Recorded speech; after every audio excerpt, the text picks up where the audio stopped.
Hello everyone, so today date is 20th March in 2024. We are going to solve some PYQs of Hello Alkenes and Hello Arenes chapter. Start करते हैं question number 1 से। First question क्या दे रखा है, elimination reaction जो होती है 2 bromopentane की to form pent 2 ene is. Elimination reaction बतानी है 2 ब्रोमोपेंटेन की क्या फॉर्म करने के लिए, पेंट 2 इन को फॉर्म करने के लिए कौन सी होगी। करेक्ट ऑप्शन यहाँ पे हमारे पास आ जाएगा क्या, डी, यानी कि ए बी और सी तीनों ही इसमें यूज में आ सकती है। बीटा एलिमिनेशन रिएक्शन भी ये जेटसेव रूल को भी फॉलो कर सकता है और डी हाइड्रो हेलोजिनेशन रिएक्शन भी। अब ये मैं आपको बना के भी दिखा देती हूँ, करके दिखा देती हूँ, मेरा मतलब रिएक्शन एनसीईआरटी की बुक में दे रखा है वैसे आपकी। देखो CH3 CH CH2 CH2 CH3, ये क्या है, ब्रोमीन, यानी कि 1 2 3 4 5 एलिमिनेशन रिएक्शन को अंडरगो करेगी। क्या आ जाएगा, CH3 CH double bond CH single bond CH2 CH3, यानी कि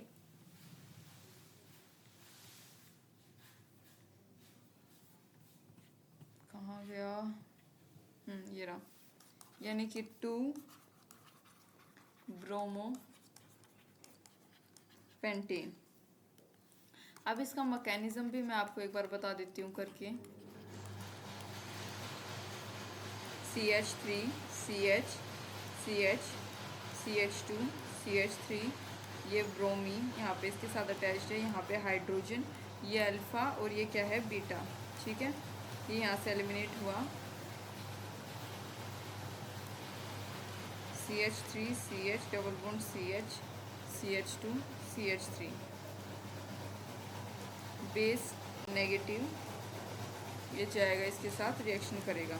देखो ये क्या है हमारे पास, एक इसको बोलते हैं it is an beta elimination reaction. Beta elimination reaction होगी क्योंकि बीटा हाइड्रोजन जो है, as beta hydrogen is abstracted and results more substituted alkene, जो कि क्या फॉलो करता है, जेटसेव्स रूल को।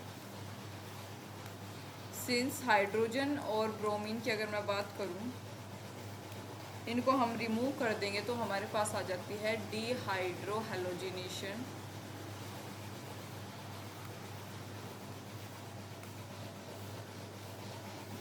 रिएक्शन। ठीक है, तो अब हमारे पास करेक्ट ऑप्शन इसका क्या आ गया, ए बी और सी, यानी कि तीनों ही ये अंडरगो कर सकता है।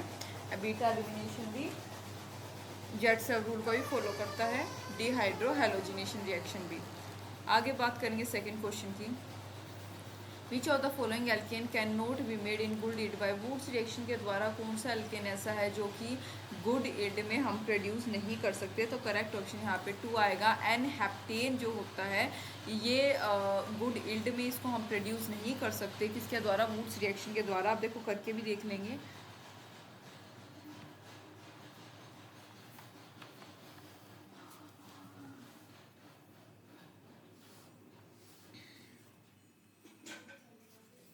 देखो Wurtz reaction is used to prepare symmetrical alkenes like R1 R1 as, देखो किस फॉर्म में अभी करके बताती हूँ। R1X plus 2Na into sodium के R2X in presence of dry ether, R1 plus R1 R2 plus 2 NaX, hence N-heptane cannot be made in good yield using Woods reaction since it is unsymmetrical alkene, क्योंकि क्या है ये एक unsymmetrical alkene, इसको हम consider कर सकते हैं। यानी कि करेक्ट ऑप्शन इसका सेकंड आ गया। नेक्स्ट हम बात करेंगे क्वेश्चन नंबर थर्ड की। SN1 रिएक्शन में on chiral centres there is, chiral centre पे क्या प्रेजेंट होता है? Correct option B inversion more than, inversion होगी रिटेंशन के कंपैरिजन में इन्वर्जन ज़्यादा होती है, लीडिंग टू पार्शियल रेसमाइजेशन। अब कैसे, अब ये भी मैं करके दिखा देती हूँ आपको। Sorry,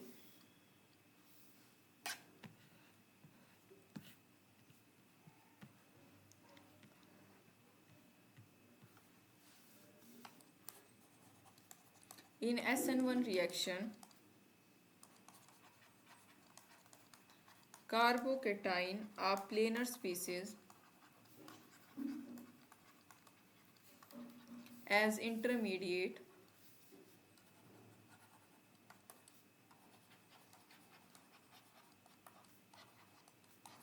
is formed। ये कार्बोकेटाइन है, ये R1, ये R2, ये R3, ये इसके ऊपर न्यूक्लियोफिलिक अटैक होता हुआ, और ये दोनों साइड से, यानी कि ठीक है।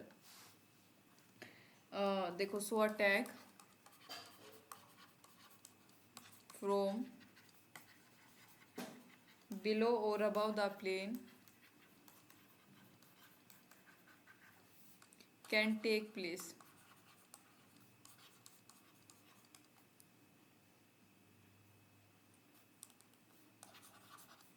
If 50% attack below and above the plane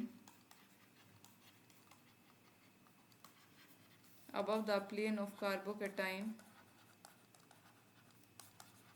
take place, then 100% racemization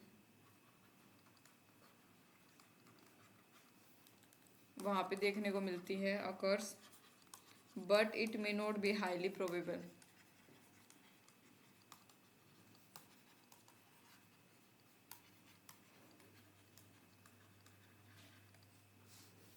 that is, हम कह सकते हैं अगर inversion, if inversion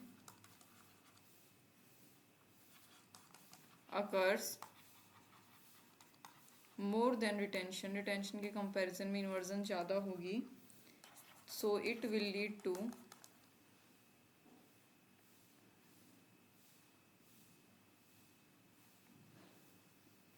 leading to partial racemization. So according to this हमारे पास करेक्ट ऑप्शन ऑलरेडी मैं आपको बता भी चुकी हूँ, क्या आ गया? बी आएगा इसका।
नेक्स्ट क्वेश्चन की बात करेंगे, फोर्थ वन। दो पॉसिबल स्टीरियो आइसोमर स्ट्रक्चर जो हैं, stereo structures of CH3 CHOH COOH which are optically active. Optically active को हम क्या बोलते हैं, ये पूछा गया। कि देखो करेक्ट ऑप्शन इसका इनैंशियोमर्स होगा हमारे पास।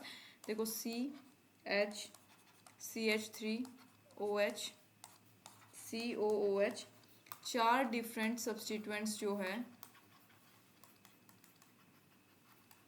इनमें से सिर्फ और सिर्फ ओनली वन कायरल सेंटर, सिर्फ एक कायरल सेंटर होगा। हैंस ओनली इनैंशियोमर्स, तो कितने यहाँ पे हमारे पास है, इनैंशियोमर्स इस सर्विस में पॉसिबल है। Hence only enantiomers are possible.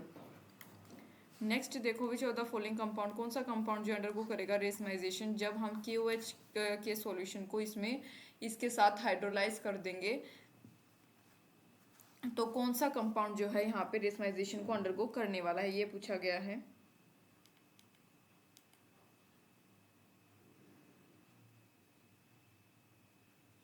यहाँ पे सिर्फ जो कंपाउंड 4 है वही अंडरगो करेगा और कोई सा नहीं करेगा। तो यानी इसके अनुसार यहाँ पे हमारे पास ऑप्शन कोई सा भी करेक्ट नहीं है, क्योंकि सिर्फ फोर्थ का ऑप्शन यहाँ पे अवेलेबल ही नहीं है और सिर्फ फोर्थ यहाँ पे करेक्ट है। जो कंपाउंड है ऑप्शन फोर्थ में वो अंडरगो करेगा SN1 रिएक्शन को, ठीक है, विद किसके साथ, KOH के सॉल्यूशन के साथ। Hence only this compound will undergo partial racemization. Compound given है, जो और कंपाउंड हमारे पास है यानी 3, वो कैसे होंगे, non chiral. Which of the, कौन सा एसिड जो है वो एग्जिबिट नहीं करता किसको, ऑप्टिकल आइसोमेरिज्म को। कौन सा एसिड जो है एग्जिबिट नहीं करता। देखो ये आप इसको डायरेक्ट याद रख लेना, मैलिक एसिड इसका करेक्ट ऑप्शन है। इसमें से जो ऑप्टिकल आइसोमेरिज्म एग्जिबिट नहीं करता, वैसे भी आप इसको याद रख सकते हो, मैलिक एसिड होता है वो, ठीक है। और मैलिक एसिड को बना के दिखा देती हूँ मैं कैसे ये जो है हम इसको कंसीडर कर सकते हैं। इसके स्ट्रक्चर को कंसीडर क्या करना है ही, जब वो हम कौन होते हैं कंसीडर करने वाले।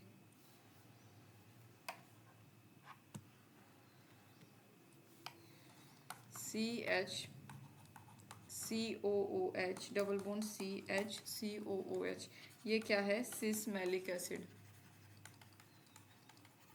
ट्रांस की बात करी जाएगी, COH H double bond CHCOOH, ये आ गया हमारे पास ट्रांस। तो ये क्या शो करता है, जियोमेट्रिकल आइसोमेरिज्म, लेकिन ऑप्टिकल आइसोमेरिज्म को शो नहीं करता।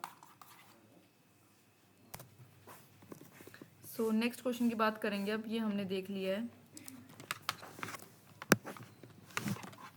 मैलिक एसिड वाला, आप इसको याद रखिए। और हाँ, तो मैंने इसमें क्या बताया है, ये जियोमेट्रिकल जो आइसोमेरिज्म है उसको तो शो करता है बट डज नॉट शो, लेकिन ये ऑप्टिकल आइसोमेरिज्म को शो नहीं करता। 7th क्वेश्चन देखिए अब, कंसीडर करना है रिएक्शन को जो हमें दे रखी है। यहाँ पे 2 रिएक्शंस गिवन है, CH32CH CH2Br in presence of reagent C2H5OH gives CH32CH CH2O C2H5 plus HBr। दूसरी रिएक्शन क्या है, CH2Br in presence of C2H5O negative gives CH32CH CH2O C2H5 plus Br negative, bromine negative. हालांकि ये मेरे को read out करने की आवश्यकता तो नहीं थी, क्वेश्चन आप खुद भी इसको देख सकते हो। मैकेनिज्म बताना है रिएक्शन फर्स्ट और सेकंड का, इसमें रिस्पेक्टिवली क्या होगा। करेक्ट ऑप्शन यहाँ पे ए है, एक पहली वाली का SN1, दूसरी का SN2। अब देखो इसको मैं थोड़ा सा करके भी बता देती हूँ कैसे।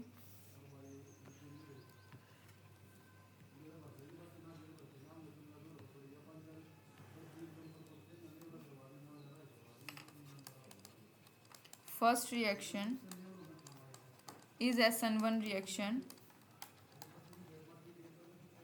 because C2H5OH is used, ये एज अ सोलवेंट इसको हम यूज़ करते हैं, जो कि क्या होता है, विच इज़ क्या होता है ये, weak nucleophile, which is a weak nucleophile, ठीक है।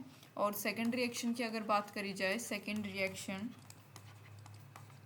इज SN2 रिएक्शन, क्यों, क्योंकि बिकॉज C2H5O नेगेटिव क्या होता है, एक स्ट्रॉन्ग न्यूक्लियोफाइल होता है, वो वीक न्यूक्लियोफाइल है, और ये कैसा होता है, स्ट्रॉन्ग न्यूक्लियोफाइल होता है।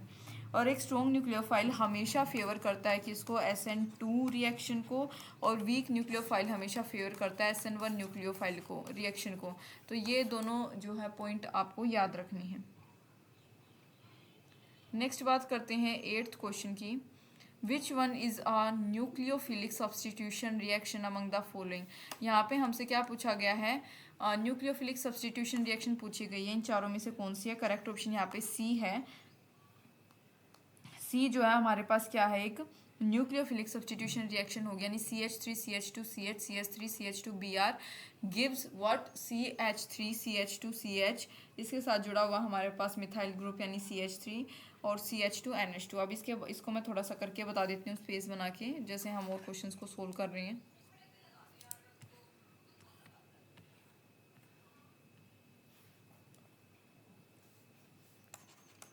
Nucleophilic substitution reaction are the, ये कैसी होती हैं, मोस्ट कॉमन, ये मोस्ट कॉमन रिएक्शन होती हैं किसकी, एल्काइल हैलाइड्स की। Because of high electronegativities, high electronegativities के कारण किसकी, हैलोजन एटम की, जो कार्बन हैलोजन होता है यानी CX, वो कैसा होता है, हाईली पोलराइज्ड होता है, हाईली पोलराइज्ड कोवेलेंट बॉन्ड। दस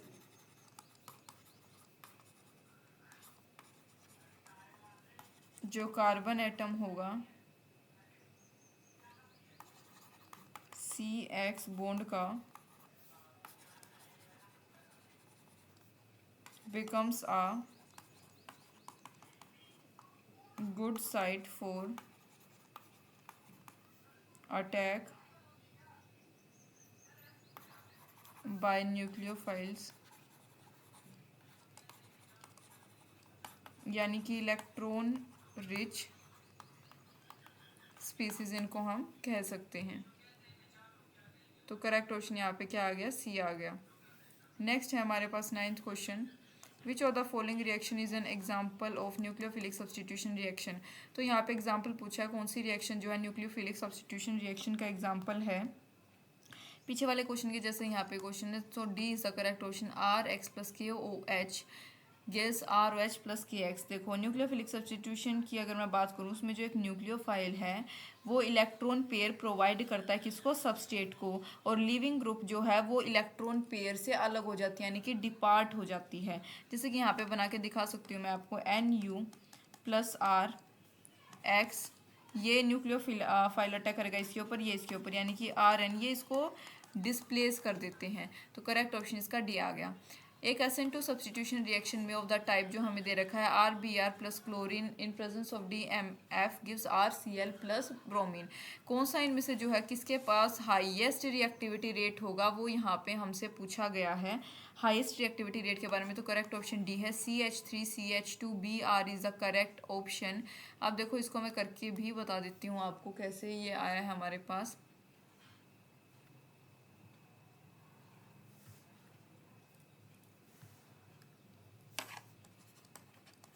SN2 mechanism is followed by, किसके द्वारा फॉलो किया जाता है, is followed by, sorry followed by नहीं, फॉलोड किस केस में, in case of primary and secondary halides,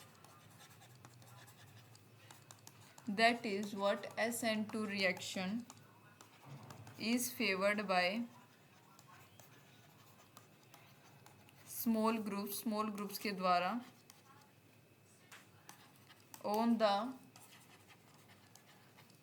carbon atom, जो कि अटैच होता है, अटैच्ड टू हैलोजन्स।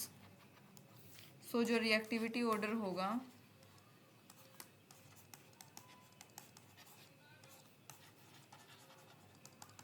वो क्या होगा, CH3 CH2 Br, इसका सबसे ज़्यादा।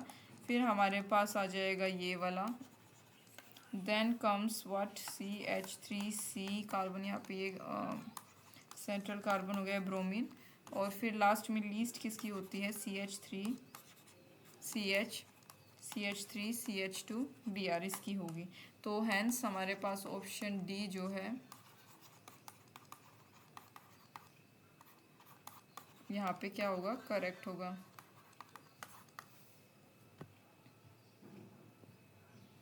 नेक्स्ट क्वेश्चन की बात करेंगे 11th की। कितने स्टीरियो आइसोमर्स जो है ये मॉलिक्यूल कंसिस्ट करता है, कौन सा, CH3CH double bond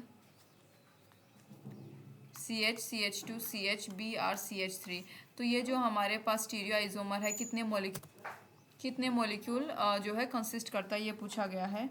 correct option इसमें हमारे पास क्या आएगा, ए आएगा 4। करेक्ट ऑप्शन क्या आ गया इसमें, 4 आ गया। अब इसको स्पेस बना के भी मैं करके बता देती हूँ।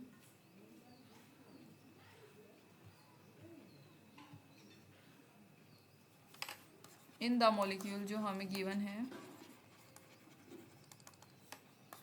CH3 double bond CH2 CH Br CH3, जो नंबर ऑफ स्टीरियो आइसोमर्स होते हैं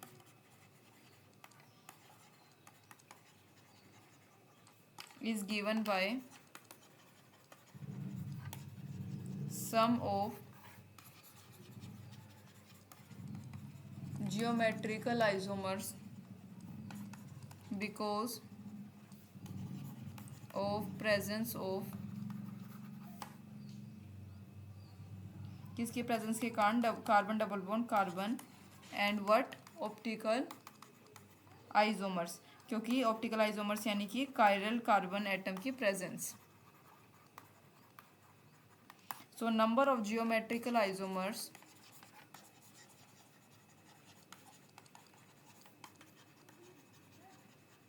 कितने होंगे, 2, क्योंकि एक कार्बन डबल बॉन्ड कार्बन जो इसमें प्रेजेंट है। ऑप्टिकल आइसोमर्स की बात करो, नंबर ऑफ ऑप्टिकल आइसोमर्स, तो वो कितने होंगे, 2। 1 कायरल कंपाउंड, एक कायरल कार्बन एटम, क्योंकि ये कार्बन एटम प्रेजेंट है तो 2 आ गया। नेक्स्ट क्वेश्चन है,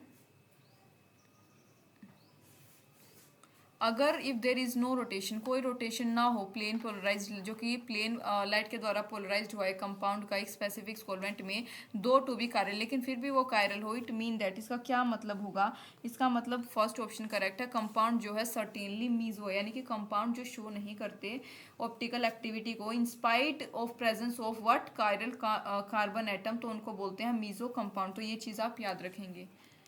लास्ट सेकंड क्वेश्चन की बात करते हैं, CH3CHCl CH2CH3, उसके पास एक कायरल सेंटर है, which one of the following represents, तो इसकी आर कॉन्फ़िगरेशन को इसमें से कौन सा रिप्रेजेंट कर रहा होगा, ये पूछा गया। तो करेक्ट ऑप्शन बी है। देखो यहाँ पे ये कार्बन 1, ये 2, ये 3, ये 4, ये यहाँ ऐसे, ये ऐसे, ये ऐसे, ये ऐसे, तो क्या शो कर रहा है, क्या एग्जिबिट कर रहा है, आर कॉन्फ़िगरेशन। लास्ट क्वेश्चन 4, पहला आयोडीन, दूसरा क्लोरीन, तीसरा ब्रोमाइन, इंक्रीजिंग ऑर्डर बताना है ऑफ न्यूक्लियोफिलिसिटी वुड बी, कितना होगा, करेक्ट ऑप्शन ए है। सबसे ज़्यादा आयोडीन का, फिर ब्रोमाइड का, फिर क्लोरीन का। देखो जो न्यूक्लियोफिलिसिटी होती है वो गवर्न करती है किसको, एक रिएक्शन के काइनेटिक्स को, जबकि बेसिसिटी की बात करूँ तो वो थर्मोडाइनमिक्स को डिटरमाइन करती है। सिंस जो इलेक्ट्रॉन एक्टिविटी है वो डाउन द ग्रुप हमेशा डिक्रीज होती है, तो इलेक्ट्रोपॉजिटिविटी क्या होगी, इंक्रीज होगी। न्यूक्लियोफिलिसिटी भी डाउन द ग्रुप इंक्रीज होती है, लेकिन जो ऑर्डर होगा बेसिसिटी का वो हमारे पास होता है ये आयोडीन, फिर ब्रोमाइन, क्लोरीन और फिर फ्लोरीन, ये होता है। ठीक है, तो मैं उम्मीद करती हूँ कुछ आपको आइडिया मिला होगा कि किस प्रकार के क्वेश्चन जो है हमसे इस चैप्टर से पुट ऑन मतलब कि पूछे जाते हैं। So thank you for watching.